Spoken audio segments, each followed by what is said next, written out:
மாணவர்கள் எவரும் போதைக்கு அடிமையாகாதீர்கள். அடிமையானவர்கள் மீண்டதாக சரித்திரமில்லை. எனவே உங்களையும் சமூகத்தையும் பாதுகாத்துக் கொள்ளுங்கள். உங்கள் நலன் கருதி கல்வி டிவி. வகுப்பிலே நாங்கள் தமிழ் மொழியும் இலக்கியம் என்ற பாடப்பிறப்பில் தரம் 10க்குரிய பாடம் பார்த்து கொண்டிருக்கின்றோம். அதில் 2வது பாடம் நாங்கள் சென்ற வகுப்பிலே பார்த்தோம். அதனுடைய மொழிபெயர்ச்சி தான் இப்பொழுது நாங்கள் பார்க்க இருக்கிறது. அதாவது வாக்கிய இயைபு என்ற பகுதி. வாக்கியங்கள் இயைபு நோக்கத்திலே எப்படி அமையும் என்பதுதான் இங்கே. அதாவது வாக்கியம் என்று சொன்னால் எப்பொழுதும் எழுவாய் பயனிலே உடையதாக அமைகிற போது தான் அது வாக்கியம். அப்போ அந்த இயைபு சரியாக இருக்க வேணும். அந்த எழுவாயும் பயனிலையும் உடையதாக அந்த வாக்கியம் அமைந்தால் தான் அது வாக்கியம். அந்த விவரங்களை அதிலேயும் சில இடங்களிலே நாங்கள் திணை பால் எண் இடம் என்ற அந்த இலக்கண அமைப்புகளையும் அங்கே கவனிக்க வேணும். அவையும் சரியாக அமைய வேணும். இப்போ நாங்கள் எழுவாய் பயனுடைய வாக்கியமிடம், அதாவது கந்தன் வந்தான் என்று சொன்னால் கந்தன் எழுவாய் வந்தான் பயல் சரி. ஆனால் அதே நேரத்தில் கந்தன் உயர்திணை ஆண்பால் வந்தான் உயர்திணை ஆண்பால் அது சரியாக இருக்கும். கந்தன் வந்தாள் என்று சொன்னால் அங்கே பெண்பால் மாறுது, பால் மாறுபடுகின்றது. அப்போ இப்படி அது மாறுபடாத முறையிலே இயைபு நோக்கி அந்த வாக்கிய அமைப்பு அமைய வேண்டும் என்பதை தான் நாங்கள் இப்போ பார்க்க போகிறோம்.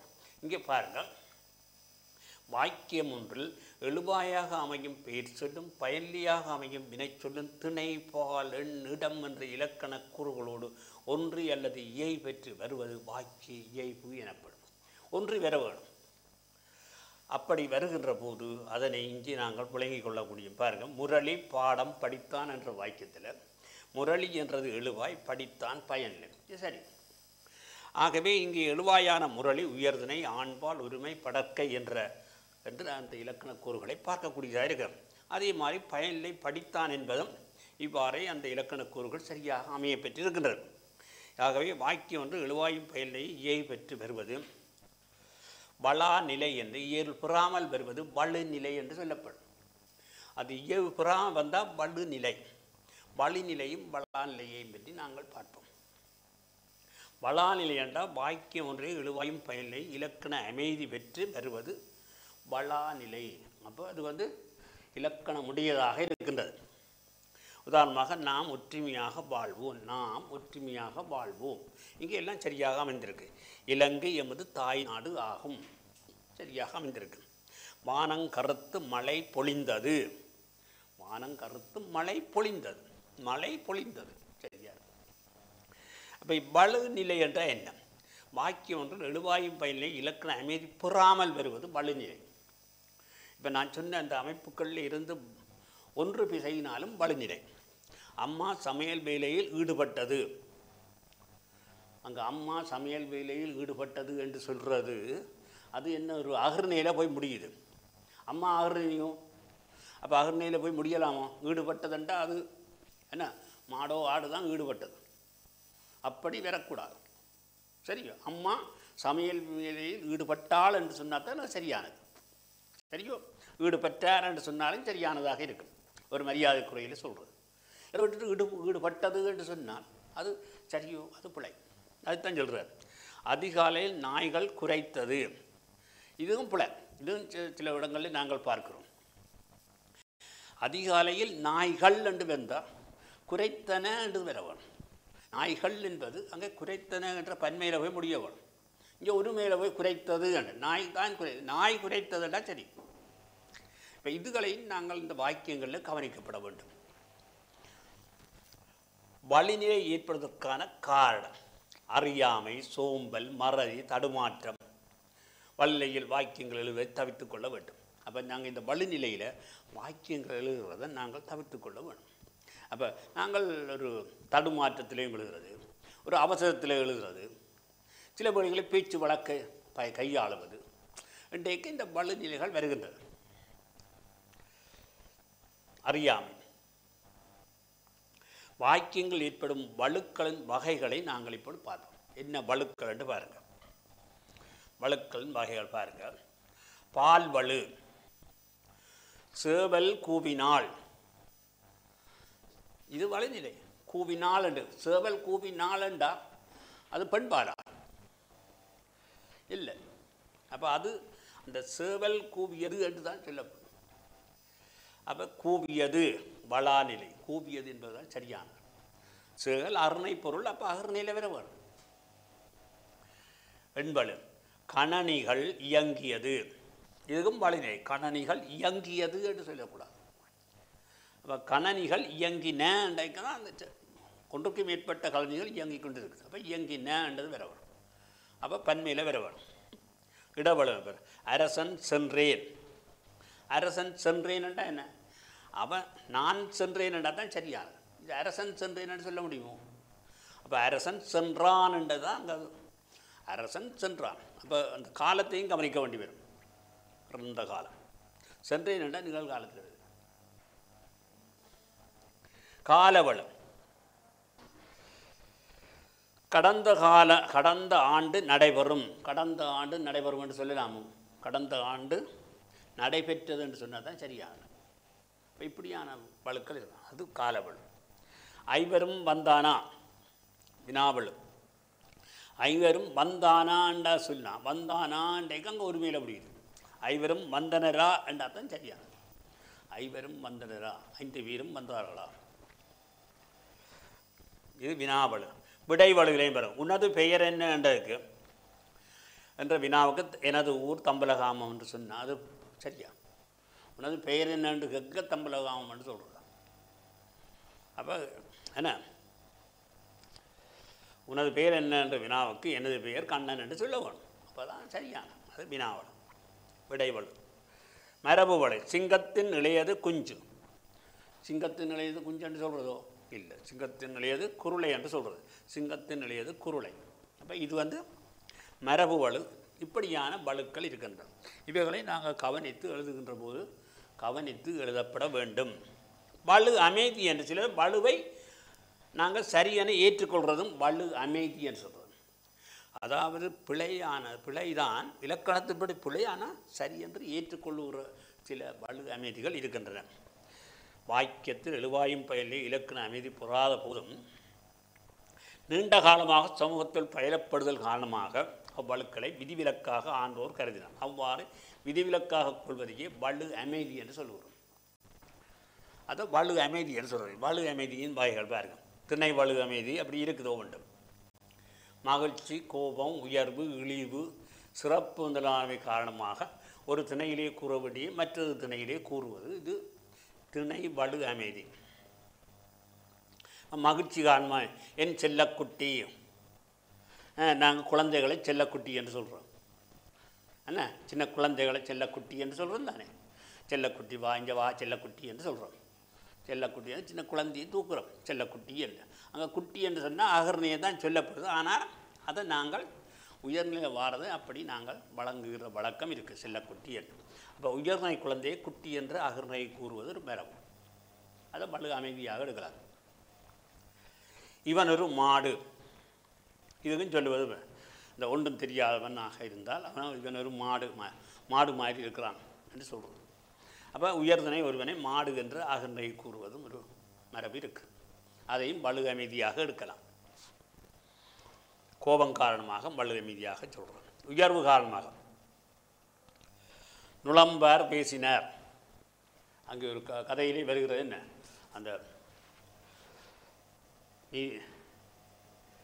நீதிமன்ற காட்சியில் வருகின்றது நுளம்பாருடைய அந்த கதை 4ஆம் ஆண்டு புத்தகத்தில் இருக்கின்றது. நுளம்பார் பேசினார். நுளம்பார் என்றனே பேசினார். அப்போ அகர்ணை நுளம்பு அகர்ணை தான் உயர்நிலையிலே கூறுகின்றது. உயர்வு. இழிவு கழுதை பாடுகிறான். இழிவாக ஒருவர் பாடுகிற போது நாங்கள் இழிவு பண்ணி அவரை சொல்கிறோம். கழுதை பாடுற மாதிரி பாடுறான்டா. உயர்வு என்ன, உயர்வான பாட இனிமையாக இன்மை காரணமாக கழுதை என்று சொல்கிறோம். உயர்வின்மை காரணமாக. சிறப்பு எங்கள் சொத்து எங்கள் பிள்ளைகள். என்ன, எங்கள் சொத்து எங்கள் பிள்ளை அகர்ணை. எங்கள் சொத்து எங்கள் பிள்ளைகள் அகர்ணையாகும் பிள்ளைகளை உயர்நிலையாக சொல்கிறோம். சொத்து சொத்து என்று சொல்லுவார். இப்படியாக அந்த வலு அமைதிகளை நாங்கள் பயன்படுத்துகின்றோம். உயர்தனைக்குரிய தன்மை பெயரும் அகர்ணைக்குரிய பெயரும் சேர்ந்து வரும்போதும் உயர்தனையில் வாக்கியம் முடிவடைதலும் இருக்கின்றது. பாருங்கள், உதாரணமாக நானும் காளைகளும் சூடு விதித்தோம். இவற்றையும் எடுக்கிறது. நானும் காளைகளும் சூடு மிதி, சூடு மிதிக்கிற நானும் காளைகளும் முதித்தோம் என்று வரும். உயர்னை படக்க பெயரும் அகர்னை பெயரும் பெறும் சந்தர்ப்பங்கள் உயர்தனையும் முடிவடையும். குரங்கும் அதாவது குறவனும் குரங்கும் சென்றனர். குறவனும் குரங்கும் சென்றனர். அடுத்தது இப்படி இருக்கிற வழக்கம். பால் வலு அமைதி. மகிழ்ச்சி, கோபம், உயர்வு, இழிவு காரணமாக ஒரு பாற்பொருளை வேறு பாற்பொருளாக கூறுவது. மகிழ்ச்சியாக சொல்கிற பாருங்க. என் ராசாத்தி ஆண்மகனை நோக்கி சொல்கிறார். ஒரு ஆண் பிள்ளைய என் ராசாத்தி. இவன் ஆண்மை இல்லாத பெண். கோபம் காரணமாக ஆண்மை இல்லாத பெண் அண்டு அவன். உயர்வு காரணமாக அதிமேதகு ஜனாதிபதி வருகை தந்தார்கள். அங்கே தந்தார்கள் அன்றைக்கு அந்த பன்மையில முடியுது. ஆனால் அது உயர்வு காரணமாக அப்படி சொல்கிறோம். மூர்க்கனும் முதலையும் கொண்டது விடா. அப்படி ஒரு இது வர்றது அனைமா. அப்போ மூக்கனையும் முதலையும் கொண்டது விடா என்று தான் பெறும். அப்போ இதையெல்லாம் வலு அமைதியாக நாங்கள் எடுத்துக்கொள்ள வேண்டும். எண் வலு அமைதி. எழுவாய் ஒருமையில் அமைய பயனை பன்மையாகவும், எழுவாய் பன்மையில் அமைய பன்மை பயனை ஒருமையாகவும் அமைகின்ற வாக்கியங்கள் இருக்கு. இருகண்ணன் சிவந்தது. சிவந்தது என்று அங்கே வந்தால் அங்கே இதையும் வலு அமைதியாக எடுக்கிறோம். ஒருமையில் முடியுது. ஆனால் தாயார் வந்தது, தாயார் வந்தது என்று சொல்கிற வழக்கம் இருக்கு. இடவலு அமைதி. வாக்கியத்தில் எழுவாய் ஓரிடத்துக்குரிய சொல்லாக அமைய பயனை பிற இடச் சொல்லாக அமைந்து வரும். நீயோ அவனோ நானோ யார் இதை செய்தார் அப்படின்னு சொல்கிற வாக்கியம் இருக்கு. இப்படியானவையெல்லாம் வலு அமைதிகளாக நாங்கள் சொல்லுகிறோம். அடுத்த பாருங்கள். கால வலு அமைதி. விரைவு, மிகுதி, தெளிவு முதலிய காரணங்களாலே ஒரு காலத்துக்குரிய எழுவாய் வேறொரு கால பயனை கொண்டு முடிவரும். உதாரணமாக விரைவு. தாமதமாக ஒருவனை இதோ வந்து விட்டேன். தாமதமாக வந்த ஒருவன் சொல்கிறான் இதோ வந்து விட்டேன் என்று சொல்லுவான். விரைவு. மிகுதியில் ஒரு பொழுது நேர காலத்தோடு வராதனை பார்த்து நீ வந்து விட்டாய் எல்லாம் முடிந்தது போலத்தான்.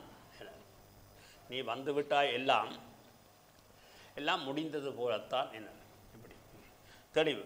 நீ கூடாத ஒரு கூலித்திரிகிறாய் இனி கட்டாய். இப்படியெல்லாம் சொல்லுகின்ற இது வலு அமைதியா. இனி பயிற்சியை பார்ப்போம். எழுவாய்க்கு பொருத்தமான பயனிலேயே தெரிவு செய்கிற பயிற்சி. ஒவ்வொரு பாடலும் இனிமையானது, இனிமையானவை, இனியவைகள், இனியன. இங்கே ஒவ்வொரு பாடலும் அன்றைக்கு அங்கே ஒரு பாடல் தான் சொல்லும். ஒவ்வொரு பாடலும் இனிமையானது. ஒவ்வொரு பாடலும் இனிமையானது. ஒவ்வொரு பாடலும் இனிமையானது தான் தெரியும். பறவைகள் கூட்டம் கூட்டமாக பறந்தன. கூட்டம் கூட்டமாக பறந்தன என்று வரும் பறவைகள். அல்லது கூட்டம் கூட்டமாய் பறந்தது என்று சொல்லலாம். கீதாவும் மாலாவும் கல்லூரிக்கு சென்றனர். கீதாவும் மாலாவும் அன்றைக்கு பலர் தானே. அவன் என்னிடம் வந்தாலன்றி நான் பணம் கொடேன் என்று வரும். இன்று கன்னைப்பாவனையாளர்கள் அதிகரித்துள்ளனர் என்று வரும். சரியானவற்றை நீங்கள் பார்த்து போடுங்க. பொருத்தமான பயனிலேயே எழுது. கார்த்திகா கோயில் மணியை அடித்தாள். கார்த்திகான்றது பெண்பால். அப்போ அடித்தாள் என்று வரும். நாம் எல்லோரும் ஒற்றுமையாக வாழ்வோம். பன்மையில முடியும். பேராசிரியர் பலர் நிகழ்வுக்கு வருகை. பேராசிரியர் பலர் என்று வருகை தந்தனர். பழங்கள் ஒவ்வொன்றும் இனிமையானவை. ஒவ்வொன்றும் வந்தபடிதான் இனிமையானவை. உலக அமைதியின்றி தடுமாறுகிறது. உலகம் இப்படியானவற்றை நாங்கள் செய்து பார்க்க வேண்டும். இனி அடுத்து பிரதேச வழக்கு சொற்களை சில பார்ப்போம். பேச்சு மொழி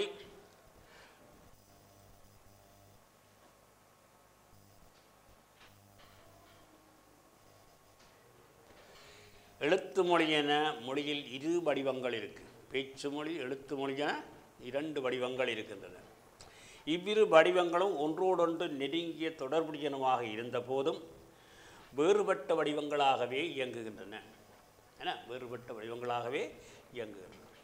மக்கள் அன்றாட தொடர்பாடலின் போது பேச்சு மொழியே கையாளுகின்றன.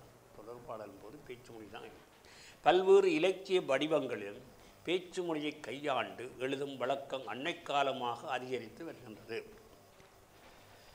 பேச்சு மொழி ஒரு நாட்டுக்குள்ளே பிரதேசத்துக்கு பிரதேசம் வேறுபட்டதாக அமைந்திருக்கின்றது. ஒரு நாட்டுக்குள்ளே பிரதேசம் வேறுபட்டதாக அமையும்.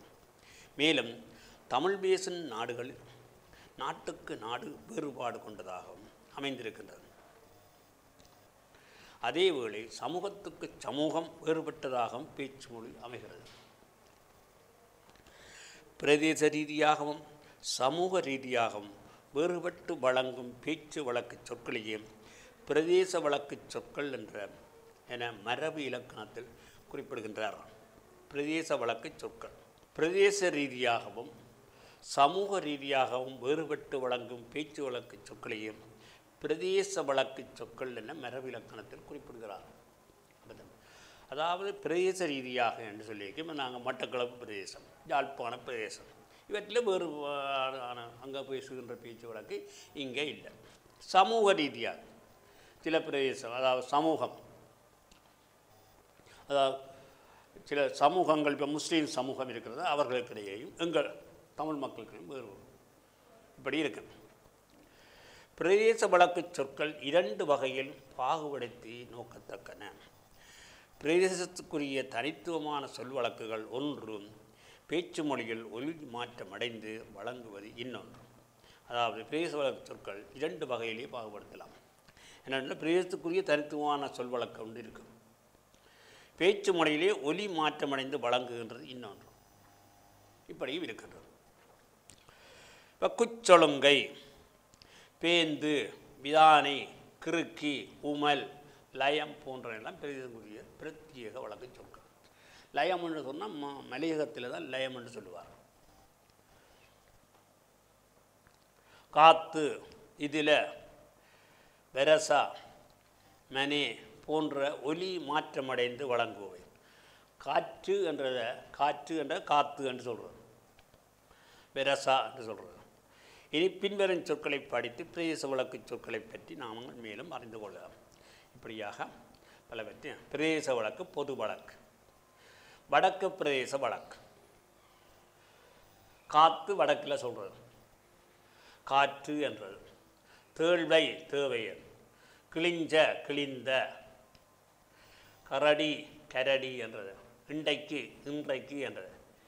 இதிலே என்றது இதிலை. புத்தகம் என்றது, புத்தகம். மரக்கறி, காய் பிஞ்சு.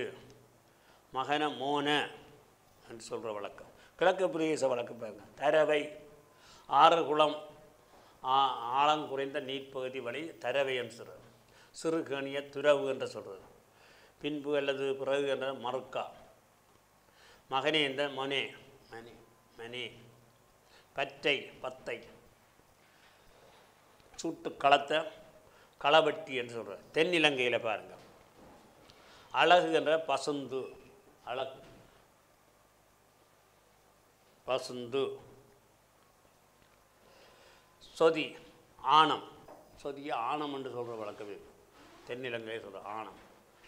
பின்பு, புறகு. பின்பு என்ற புறகு. மேற்கு பிரதேச வழக்கு. அன்னம் என்றது அன்ன. பொன்னை, பொன்ன. எங்களுக்கு என்ன, நம்மளுக்கு.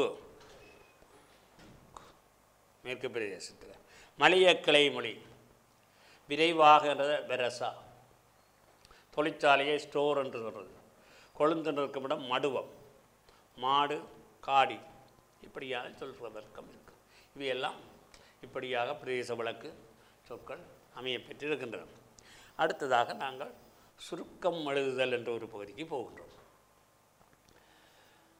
இது ஒரு விரிவான உரையை பகுதி. அதன் கருத்து சிறிதும் கெடாதவாறு குறித்த அளவிலே சுருக்கி திரட்டி சொந்த மொழியிலே எழுதுவதை சுருக்கம். இது மிக முக்கியமான, உங்களுக்கு ஓயல் வகுப்புகளுக்கு இது ஒரு முக்கியமான ஒரு பகுதி. சுருக்கம் எழுதுகிறது.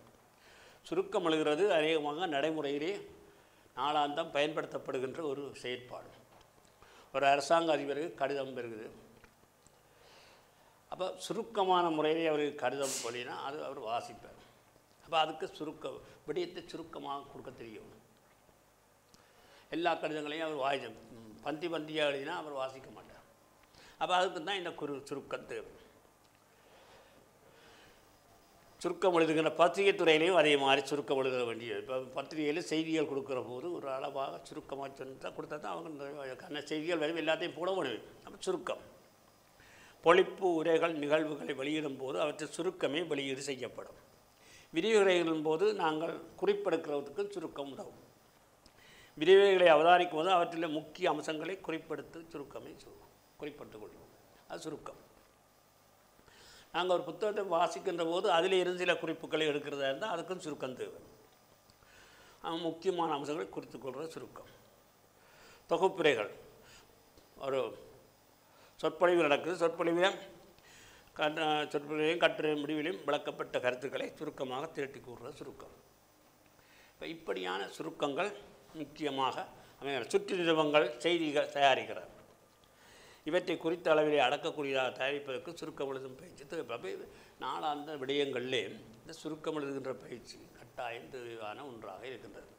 ஆகவே நீங்கள் பாடசாலை வாழ்க்கை முடிந்து நீங்கள் வேலைக்கு போகின்ற போது அந்த இடங்களில் எல்லாம் இந்த சுருக்கங்கள் எழுதுகின்ற அந்த தன்மைகள் பயன்படுத்தப்படுகின்றன. அதுக்கு நாங்கள் இப்பயே எங்களை தயார்படுத்தி கொள்ள வரும். அதுக்கு சுருக்கத்தில் முக்கியமான விடயங்களை குறித்து வைத்து அதை எழுதுவதுதான் சுருக்கம்.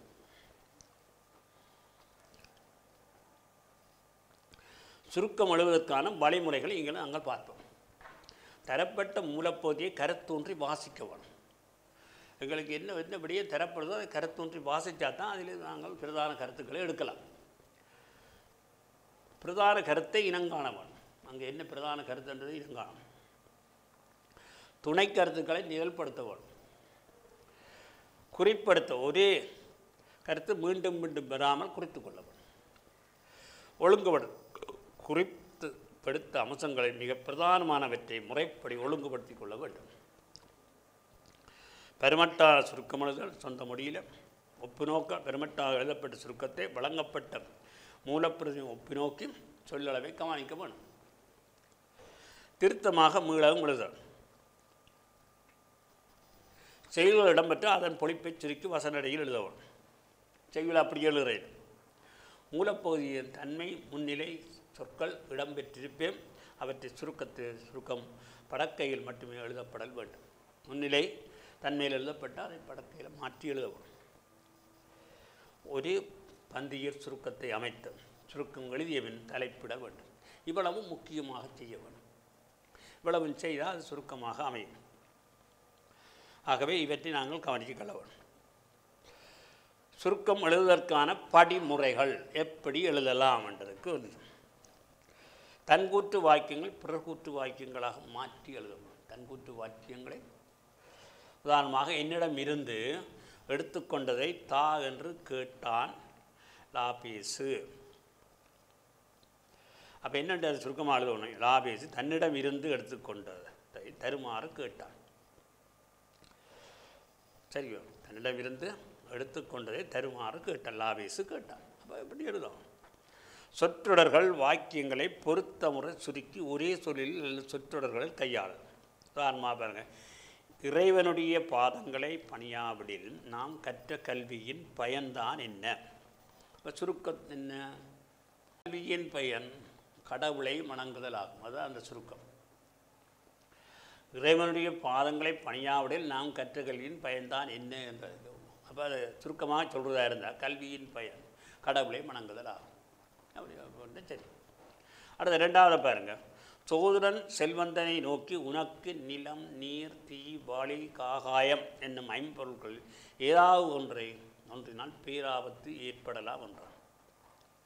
என்று சொல்கிறான், விரிவாக சொல்கிறான். அதை சுருக்கமாக சொல்கிறேன். என்ன ஐம்பூதங்கள் ஒன்றால் செல்வந்தனுக்கு ஆபத்து ஏற்படாமல் சோதரன் கூறினான். ஏன் எல்லாத்தையும் எழுதணும். இப்படி நாங்கள் இந்த சுருக்கங்களை நாங்கள் கவனித்துக்கொள்ள வேண்டும். தொடர்ச்சியான கருத்துள்ள பல வாக்கியங்களை தொகுத்து ஒரு வாக்கியமாக எழுதுகிறது. இங்கே பாருங்கள், உதாரணம். மக்களின் வாழ்நாள் சிலர் அவர்களின் அறிவும் சிறிதே, அக்குறுகிய ஆயுட்காலத்தில் பிணியோ பல, ஆனால் கல்வியோ கரையில்லாது, எல்லா நூலையும் கற்றல் இயலாது. ஆகவே பொருத்தமான தேவையான கல்வியை ஆராய்ந்து கற்க வேண்டும்.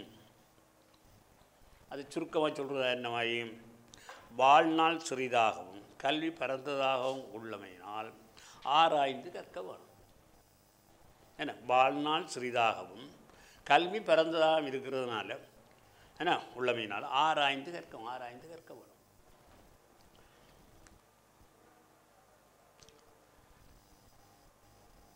ரெண்டாவது வாரத்தை பாருங்கள். அந்த கூட்டத்தில் முதியோர்கள் பலர் கலந்து கொண்டனர். அந்த முதியோர்கள் அறிவால் நிரம்பியவர்களாக காணப்பட்டனர். அவர்கள் ஆற்றல் மிக்கவர்களாகவும் இருந்தனர். இதை சுருக்கமாக சொல்கிறதா இருந்தால், அறிவும் ஆற்றலும் மிக்க முதியோர்கள் பலர் அக்கூட்டத்தில் கலந்து கொண்டனர். சுருக்கமாக போயிட்டு வர்ணனைகள் அணிகள் முதலானவற்றை நீக்கி எழுத வேணும். இனிய உளவாக இன்னாதன கூற கரியிருப்ப காய் கவர்ந்தற்று. ஒரு குரலாக தருகிறேன். இனிய சொற்கள் இருப்பதனால இன்னாதவற்றை கவிர்ப்போம். அதாச்சு விஷயம் முடிஞ்சோம். வான நெடுங்கடலிடை வெள்ளி ஓடமென திகழ் வெண்ணிலா சந்தியா காலத்தில் தன் சஞ்சாரம் தொடங்கிற்று. அப்போ இது என்ன, இந்த தொடருடைய கருத்து என்ன? மாலையில் சந்திரன் உதயமானது, அவ்வளோதான். மாலையில் சந்திரன் உதயமான வினாவும் விடையுமாக வரும் சந்தர்ப்பங்களை ஒரே கூற்றாக எழுகிறது.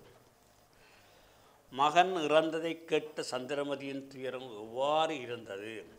இடியோசை கேட்டு நாகம்போல் நிலத்தில் வீழ்ந்தால், கதறி அழுதால், விம்மி பெருமூச்சு விட்டால், காட்டை நோக்கி விரைந்தாள். இதை எப்படி சுருக்கமாம்? மகன் இறந்ததை கேட்ட சந்திரமதி பெருந்துயரத்தோடு காட்டை அடைந்தாள், அவ்வளோதான்.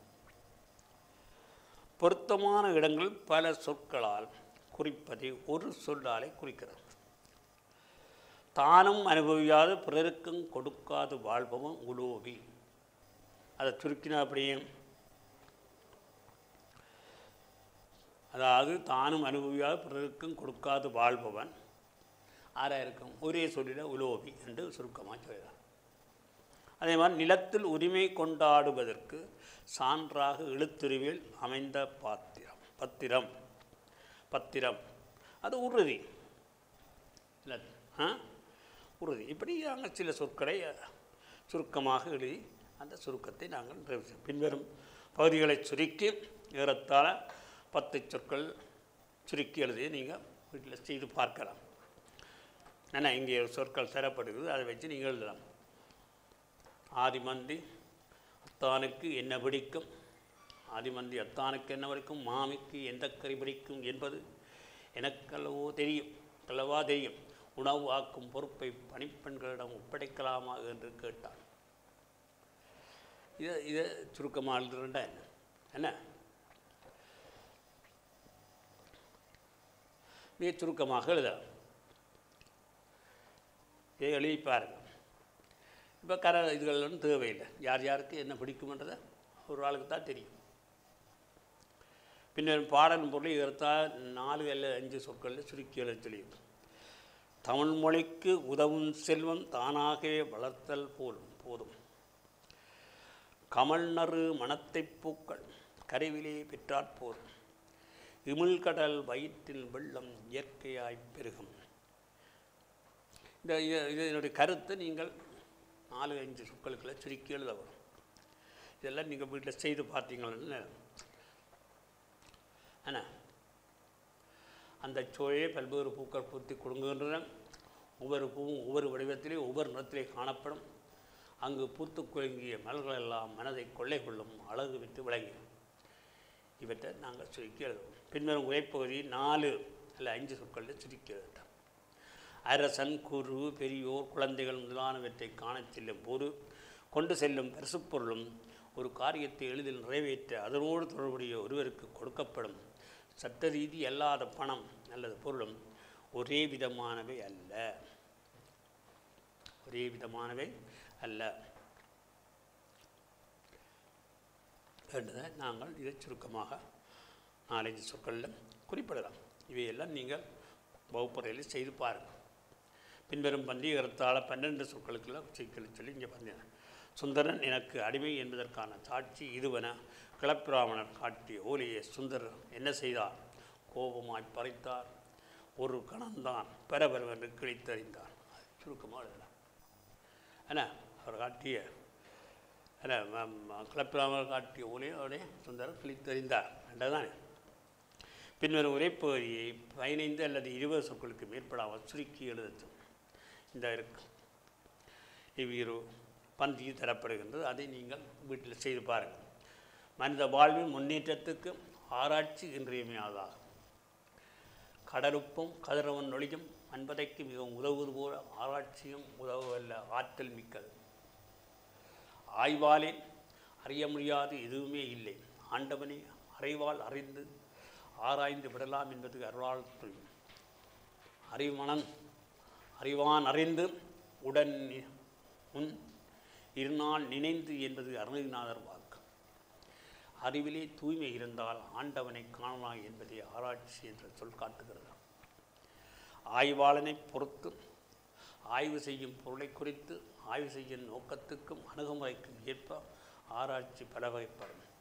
உலகம் தட்டையார்ந்து பண்டு அதை பாய்போல் சுருட்டினர் என்பதை மாற்றி உலகம் உருண்டையானது அதை சுருட்ட முடியாது என்றும் ஆதவனையின் தன்மையின் ராகுகேது என்ற பாம்புகள் விழுங்குவதனாலேயே கிரகணம் தோன்றுகின்ற நிலைய கருத்தை மாற்றி பூமி, சூரியன், சந்திரன் ஆகிய மூன்றும் ஒரே நேர்கோட்டில் வரும்போதுதான் ஒன்றன் ஒளியை பெரிதொன்றால் மறைக்கப்படுவதன் காரணமாக கிரணம் ஏற்படுகிறது என்பதும் சந்திரன், செவ்வாய் முதலான கோள்களுக்கு மனிதன் செல்ல முடியும் என்பதும் அறிவியல் ஆய்வு கண்டு வெளிப்படுத்தியுள்ள உண்மைகள் சிலவாகும். இதை சுருக்கமாக எழுதலாம். அப்போ இப்படி நீங்கள் சுருக்கத்தை எழுதி முடிக்கலாம். இதே மாதிரி அறிவியல், தமிழும் புறமொழிகளும் இன்னும் ஒரு சின்ன இது நாங்கள் அடுத்த முறையில் பார்ப்போம். இதை நீங்கள் வீட்டில் செய்து பாருங்கள். இவ்வளோத்தையும் இருந்திருக்கிற 2-3 வீட்டில் செய்து பார்த்தீங்களா இருந்தால் சுருக்கம் எழுதுகிற பயிற்சி உங்களுக்கு இதனால் பெறக்கூடியதாக இருக்கும். இதை நீங்கள் வீட்டில் தந்திருக்கிற பயிற்சிகள் தான் உங்களுக்கு வீடுகளில் செய்ய தரது தான் தரப்பட்டிருக்கு. அதை வீட்டில் செய்து பார்த்தீங்களா இருந்தால் செய்து பார்த்து இந்த சுருக்கம் எழுதுகிற அந்த அமைப்பை நீங்கள் கற்றுக்கொள்ளக்கூடியதாக இருக்கும். ஆகவே ஆசிரியர் தான் செய்த பந்திகளை பயிற்சிக்கு வழங்கலாம். இதை பார்த்து பயிற்சி இதோட சுருக்கம் எழுதுகிற விடயம் இதோடு நிறைவேறுகிறது. நன்றி, வணக்கம். கல்வி டிவியில் புத்தம்புது நிகழ்ச்சிகளை உடனுக்குடன் பார்த்து மகிழ எமது Facebook மற்றும் YouTube பக்கத்தை லைக் செய்யுங்கள்.